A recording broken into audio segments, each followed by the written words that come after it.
Everybody, the hype starts now. We've got Jackie Tyrrell in studio looking ahead to what's going to be, we hope, a bumper weekend in Croke Park. It's certainly all set up for one.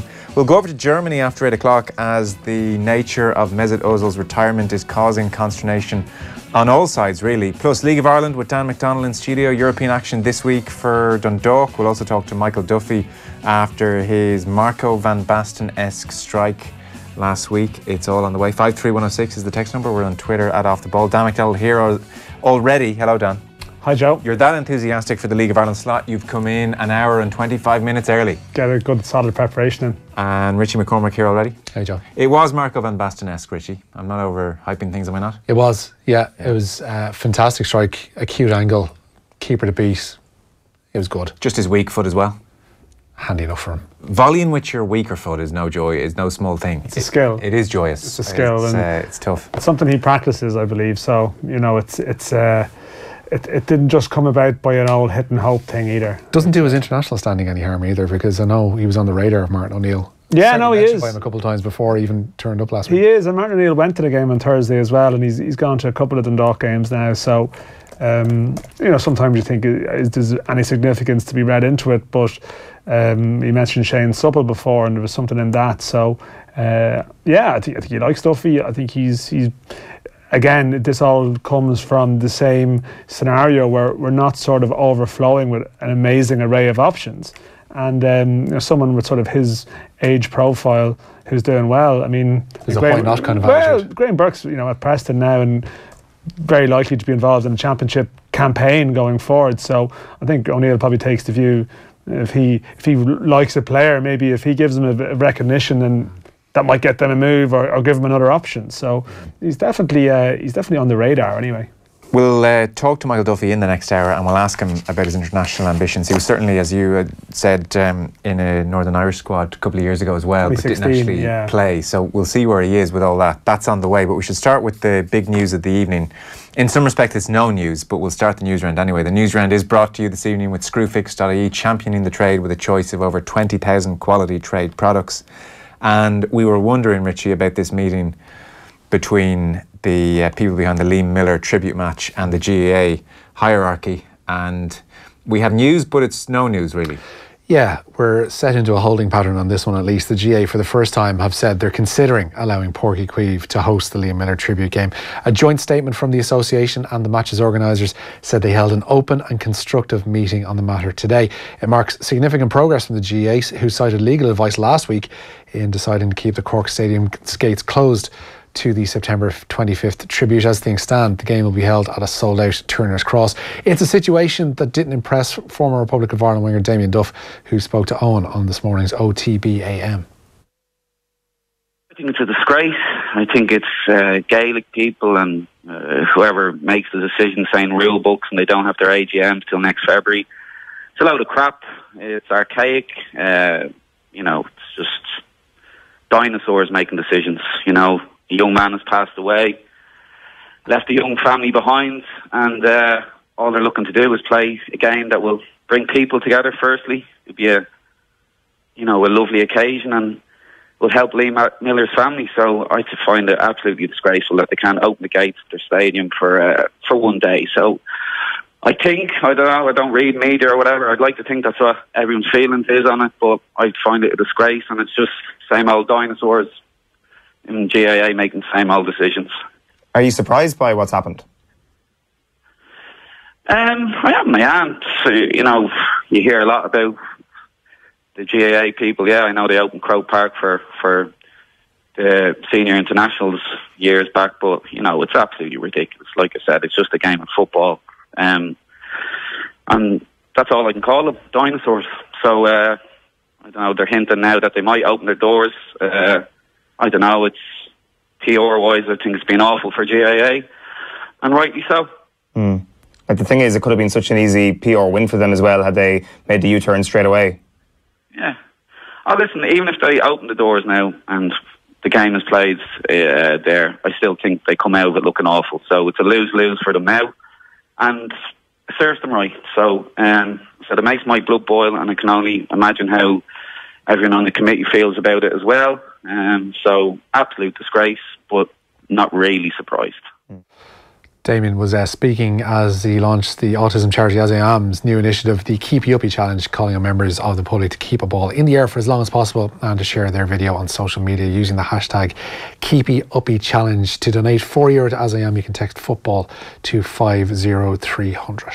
Not mincing his words, to say the least. No, I mean, it's obviously like an extremely emotive topic, and he is, you know, a former teammate of Lee Miller. He's around the same age, you know, young family, you know, so I mean, that is raw emotion and the sort of depth of feeling that's there. I know it's obviously sparked a bit of a reaction today, sort of the choice of his words at times. As in, people feel it's over the top? Well, I've certainly seen a bit of a blowback there from the perspective of, I found it strange because, I mean, he did a piece in The Independent as well with Dave Kelly, and he did the piece, so he, you know, the words were similar enough really across. Dinosaur. That was certainly a consistent point, and I think he wanted that point made. But I think it's been read as that he was suggesting that the entire GAA community as a whole is dinosaurs, where I very much took it as, and listened to it, that it was people making decisions. It was the decision makers rather than the entire GAA organisation. And I mean, what I've taken from it, and I wouldn't meet the criteria for GAA man, you know, and I think it's you know, like this whole thing. First of all, I hate the fact that like Lee Miller's name is now becoming synonymous with some kind of debate here, and that's something I feel really uneasy about. And yet you get drawn into debate, you naturally get drawn into that discussion. Yeah, it just makes me queasy even getting into it, and uneasy, and then you get into it and you regret it almost because of that.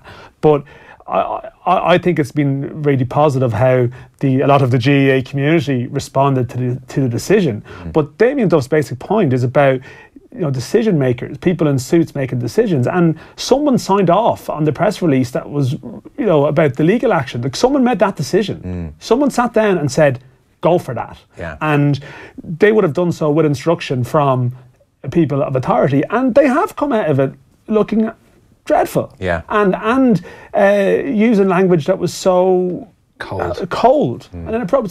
So now there's a suggestion, well, you know, that Damien Duff's comments are he's branded the entire GAA in such a way. I don't think he did. I think he was lashing out at decision makers, which actually a lot of GAA people were as well. Again, GAA people, I'm going into that mindset myself, but there was that reaction to it last week. And I mean, he's a high-profile figure, and his responses then he goes into just whataboutery. Well, you know, there was comments. Well, now, I mean, just because soccer is not in a position to look after its own, you know, the GAA will come to the rescue, and all this language. You know, it's not great. Yeah, because David Mead definitely took the interpretation that he was talking about everybody in the GAA family. He says, I'm disappointed in Duff today. Majority of Gaelic people, as he calls us, want the charity match for Lee Miller to go ahead in Páirc Uí Chaoimh, and fingers crossed it will. The GAA doesn't do itself any favours. Sometimes it seems to me, though, there's a lot of opportunistic stone throwing going on from a small element within the soccer fraternity, Dave and me. There you go. Yeah, see, I didn't interpret it that way either, Dave. I have to say, I'm with Dan. I think he was talking very much about the decision makers. When he talked about dinosaurs, he's not talking about everybody who's into Gaelic football or hurling. Like, you know, it's a very pointed remark,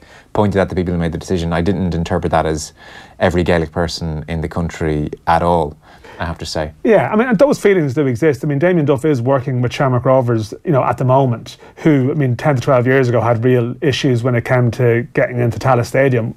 Issues with the local GAA and language used about, you know, kids in the area being fed a diet of association football. Right. You know, so that has happened in recent memories. But again, those people weren't the voice of, you know, every person who loves GAA around Ireland, you know, so it's, I mean, maybe there is some, I mean, he has his views about the GAA hierarchy, clearly, but I just don't think it was an assault on everyone out there who loves GAA. And also, I mean, maybe it's just me, this like GAA versus soccer divide. I mean, were the vast majority of people in the country not like my family and most families I knew in that they played both?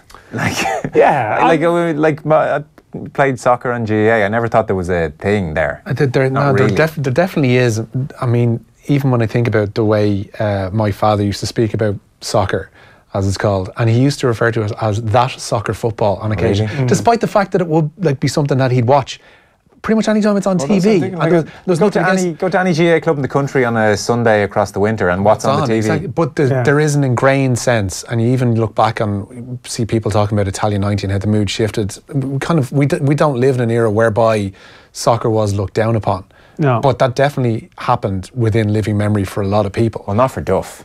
Not for Duff, but it's something that is passed down. Well, yeah, it depends. I mean, a lot of people maybe of Duff's age, and I've been not dissimilar in terms of age, they would have probably, gone to schools where there was no football, no soccer team, that it was very much a one sport sort of really? Absolutely. In small towns around in Ireland, very much like my primary school, certainly there was no soccer team. It was all very much Gaelic games. Damien Duff had a soccer team. But you had a text message there from someone from Meath. Like Meath last month had their first ever Irish Senior Football International.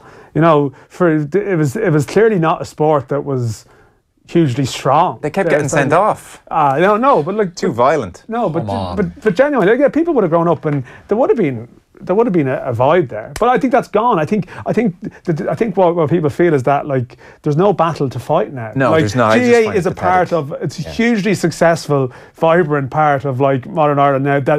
That there is this sense that it's trying to fight. It was that Thomas Davis Shamrock Rovers dispute back in the day, the fear that kids would be polluted by this association football coming into your area. Like there's nothing to be afraid of. And there was that undercurrent with this case that is there a fear of letting this game into Páirc Uí Chaoimh, because in some ways then where will it stop? Yeah. Like just people aren't, the younger GAA fraternity aren't feeling that battle at all, I don't think. Yeah, I don't know what the rationale. They're self-confident in their own. I don't know what the rationale for the Páirc Uí Chaoimh debate happening, as opposed, when you're saying they're afraid to let it into Páirc Uí Chaoimh, because where might it go? Because I mean these are such close to being unique circumstances, so it's a complete one-off. It's a charity match. Just 2 quick points to make on Damien Duff. He was really good generally. It's a good interview worth checking out. OTBAM, check all the social channels and you'll find that he was talking about lots of things.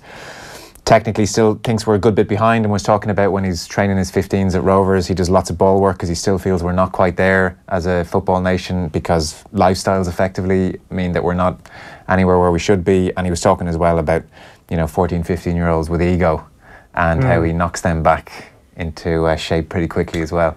So that's worth checking out. And then the second point to make is, so they had this meeting today with the DG and with the president, with the organisers of the Liam Miller tribute match.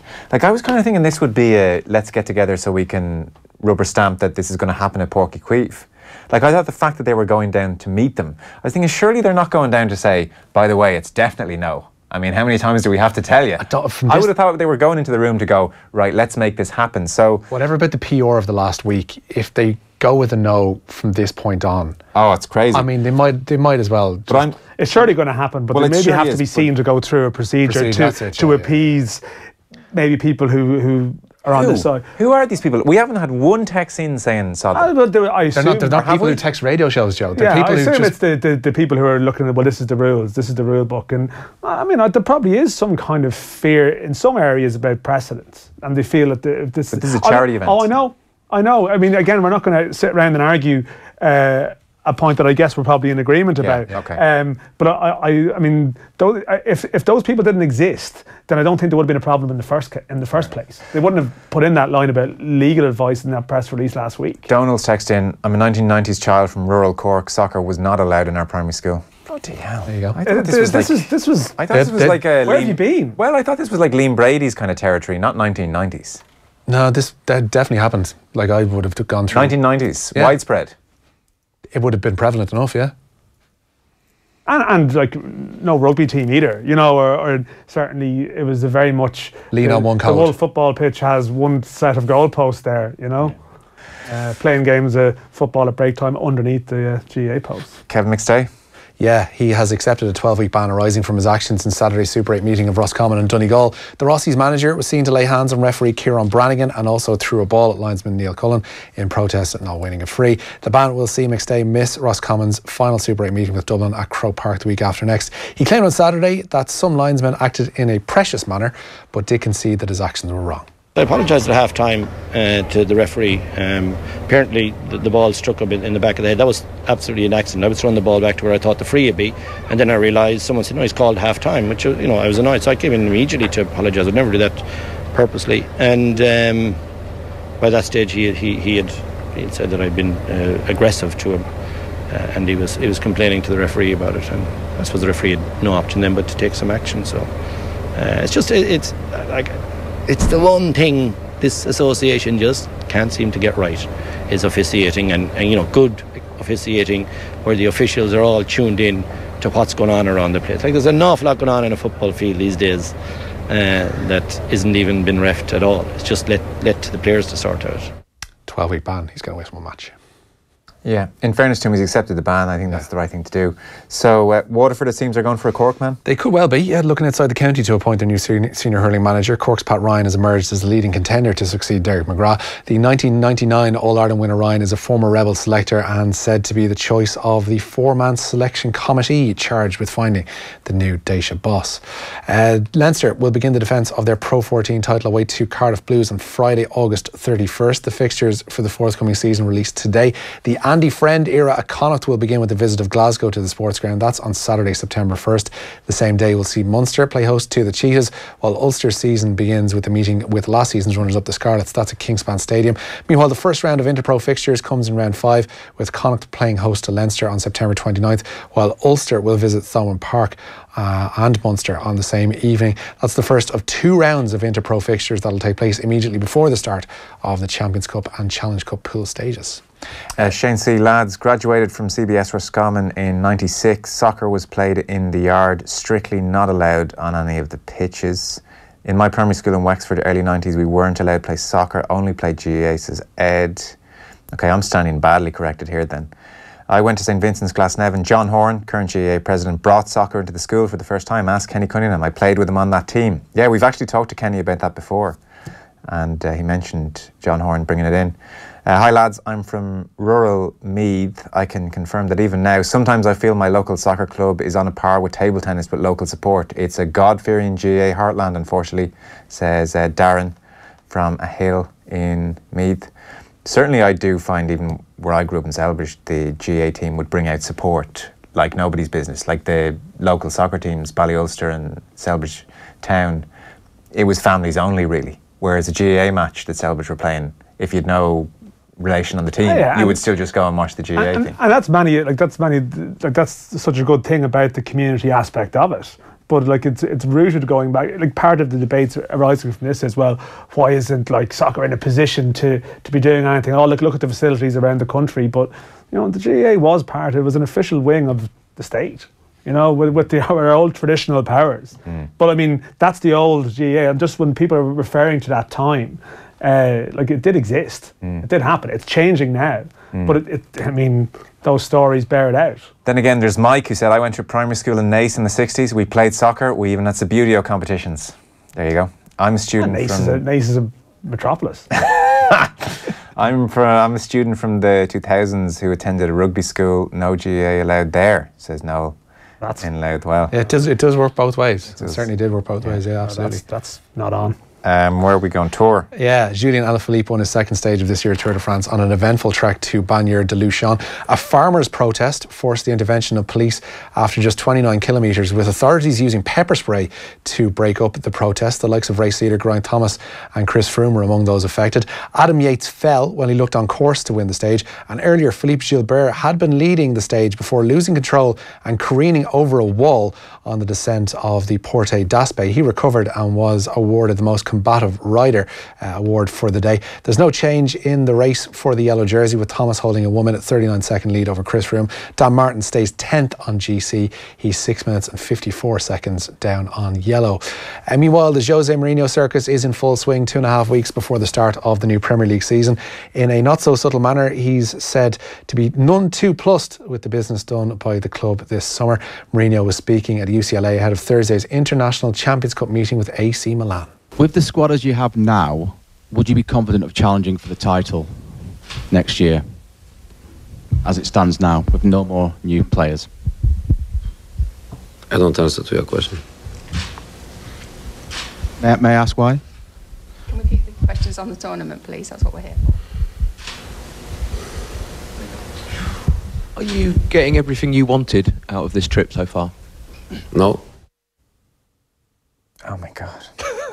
Welcome back, Joe. I just can't deal with them for another year. Another year. This. It's like school coming back. There's sort of a last week of August vibe about it's like Mourinho. Yeah, it's like walking into a supermarket and seeing the back to school rail and like seeing the copybooks and the pencil cases and shirts. We had the World Cup. Change profession. I can't deal with him. The lowest point of the World Cup for me was when he popped up on Russia Today, offering like his takes halfway through. I'm just done with the Mourinho thing. Yeah, I think he's done. He's one of the worst. He's one of the worst things to happen to Manchester United in a long time. Really, like he's just poisoned. The football is poisonous. Everything about it is awful. He's about to wave Martial off into the sunset. That's going to come back and haunt him. We were just discussing it in the office earlier on. When do we think, at what point this season he's going to go? It does sound like he's setting things up to get out of there, doesn't it? Oh, absolutely. Pay me off. Let's get this going. The signposts are there, and he's got a long career history of it as well. And by the way, will you look after my Lowry Hotel? My bill. He'll be managing in Qatar in 6 years' time. It does feel. It does feel like he's the Portuguese partridge. Yeah. Last couple of stories then. Yeah, David McGoldrick has joined the growing Irish contingent at Sheffield United. The Republic of Ireland forward has signed a 1-year deal at Bramall Lane, having impressed manager Chris Wilder during a trial period over the course of the summer. He was released by Ipswich at the end of a season in which he scored 8 times in 24 appearances, and he joins fellow internationals Enna Stevens and recent signing John Egan. Barcelona, meanwhile, an interesting one, have beaten Roma to the signing of Malcolm. Last night, Roma had announced they'd agreed a deal with Bordeaux for the Brazilian winger, with fans already gathering at the city's airport to meet him. But Barca swooped in with a €41 million offer that sees Malcolm now heading to the Camp Nou. Another Portuguese international signing for Wolves. This time it's the vastly experienced João Moutinho. The Euro 2016 winning midfielder has signed a 2-year deal at Molineux after leaving Monaco. He's cost the Premier League newcomers £5 million. While Fulham have signed goalkeeper Fabry from Turkish side Besiktas for an undisclosed fee, the Spaniards agreed a 3-year contract which can be extended for a further 12 months. And Tom Ince is off to Stoke after leaving Huddersfield in a deal which could rise to £12 million. He's joined for an initial $10 million on a 4-year deal. He worked under the new Stoke boss Gary Rowett at Derby. He's the second wide man to sign at the Bet365 this week following the acquisition of Republic of Ireland winger James McLean, and it seems the Richarlison deal from Watford to Everton will be announced by tonight. A fee of around £40 million in the offing there. Literally last story. Leeds, they'll pay tribute to former England footballer Paul Madeley, a former teammate of course of John Giles, ahead of their opening championship game next month following his death at the age of 73. He spent his whole career with the club, playing in nearly every position, wearing famously, they said, every number from 2 to 12, and won 2 league titles, famously nicknamed Rolls Royce by the former Leeds boss Don Revie. Okay, that's your news round for this Tuesday evening. This week we've teamed up with Europcar. Whichever way you want to move, Europcar have a wide range of vehicles available, from hourly options to long-term rentals, with 20 branches nationwide, including those in Clonmel and Limerick. Moving around has never been so easy, and they are giving you the chance to win a kicking session with Europcar ambassador and new Munster number 10 Joey Carberry for your mini rugby player. So the prize includes a 1 hour of training for your child and their friend. You'll be collected from your home by a Europcar driver in one of the deluxe vehicles in the Europcar fleet. To put your name in the hat, just go over to offtheball.com/rugby/Europcar. So offtheball.com/rugby/Europcar. EUROPCAR, and register your details. Children entered must be aged between 7 and 14, and we'll be announcing winners each day. So Dan's going to be back with us in about an hour's time. We're going to look through the League of Ireland week that was and Dundalk's match this Thursday. We'll also talk to Michael Duffy. After 8 o'clock we'll talk about the Mesut Ozil situation. And up next, Jackie Tyrrell was in studio earlier on. We're going to play out that interview next. Off the Ball on Newstalk. Thanks to Screwfix.ie, championing the trade with a choice of over 20,000 quality trade products. It's absolutely essential that we use all of the resources of the state against this insidious activity against women, because nobody deserves to feel afraid in their own home, and people have a right to feel safe, and people have a right to be respected in their own home and of course in their relationship. Hear the full Newstalk Breakfast podcast at newstalk.com and on the Newstalk app. This summer means fast ground and tight grass. It's longer sessions under the shadow of the high ball. Calling Bagsy for the lift, tight haircuts and looking for the shift. But mostly it's waiting for exam results, the matchday squad, that chance. Because the moment you cross the white line, you're not just playing, you're totally alive. Some moments teach you everything you need to know about yourself. The Electric Ireland GAA Minor Championships. This is major. Hi, I'm Brendan Kavanagh, CEO of GDPRcourse.com. GDPR became law on Friday, May 25th. Are you worried that your business, volunteer organisation or club is at risk of being fined? We now run daily accredited GDPR practical implementation courses at our nationwide training facilities. This course gives members of your organisation tasked with GDPR the practical tools to implement and maintain GDPR compliance. Don't get ripped off by expensive consultants. Go to GDPRcourse.com. I've stretched marketing budget since I got my first job 40 years ago. Now I'm retiring, I'm going to stretch the joints of my fellow retirees as a qualified yoga instructor. Retirement is not an end, it's the start of something new. At Standard Life, we've been working with financial advisors to help Irish people enjoy their second lives their way for over 180 years. Whoever your pension is with, talk to your financial advisor today about choices you can make to live your best second life with Standard Life. There's a lot to look forward to. Standard Life Assurance Limited is authorised by the Prudential Regulation Authority in the UK and is regulated by the Central Bank of Ireland for conduct of business rules. Off the ball. This is Newstalk. Now, delighted to welcome to studio a man with 9 All-Irelands jangling in his back pocket, not to exclude his Club All-Ireland as well with James Stephens. Jackie Tyrrell, you're very welcome. Thanks, Joe. It's great to have you in. Yeah. I know you're usually stuck in RTE, but you get to come and hang out with us for an afternoon. Yeah, with the cool kids. Yeah. So you're launching a pretty cool prize, actually, I must say. This is great. So Littlewoods Ireland's Ultimate Croke Park Sleepover. So in short, Littlewoods Ireland will give one lucky family the experience of a lifetime. You wake up in Croke Park on the morning of an All-Ireland final. You're in a luxury suite. You're decorated with the latest furniture, homeware, electrical, fashion products worth just the 15 grand. You'll take them home with you, and then you get your VIP tickets to the final. So for more information, you can follow Littlewoods Ireland on Facebook, Instagram and Twitter. That's not bad. As prizes go, that's a bit of thought gone into